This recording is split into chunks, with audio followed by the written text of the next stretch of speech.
жизни Абу Бакра и Умара ибн аль-Хаттаба. Да будет доволен Аллах ими обоими.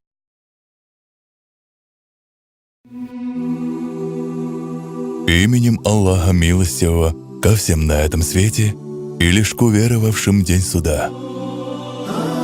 Умар ибн аль-Хаттаб каждый день видел, как Абу Бакр, да будет доволен ими обоими Аллах, спешит куда-то после утренней молитвы. И он задавался вопросом, куда же отправляется Абу Бакр, выходя из мечети каждое утро. Однажды он решил проследить за ним и увидел, как тот дошел до какого-то шатра и вошел внутрь.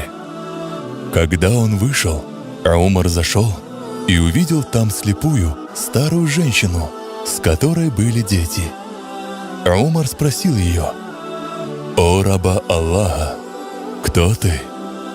Она ответила: «Я старая женщина, живущая в этом шатре, с этими девочками, отец которых умер, и у нас нет кормильца, кроме Аллаха».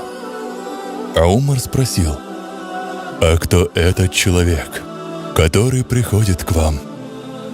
Она сказала: «Я не знаю его имени, но он приходит каждый день, подметает пол, готовит нам завтрак и доит для нас наших овец». А Умар заплакал и сказал: «О Абу Бакр, трудно будет халифам после тебя стать такими, каким был ты. Поистине, Аллах любит мягкость, доброту в каждом деле. Поистине, мягкость, в чем бы она ни выражалась, украшает, а ее отсутствие, в чем бы оно ни выражалось, поистине очерняет, порочит. О Аллах, сделай все мои дела праведными, и только ради Твоего довольства, и не оставь ничего в них ради кого-то иного». Умар ибн аль-Хаттаб.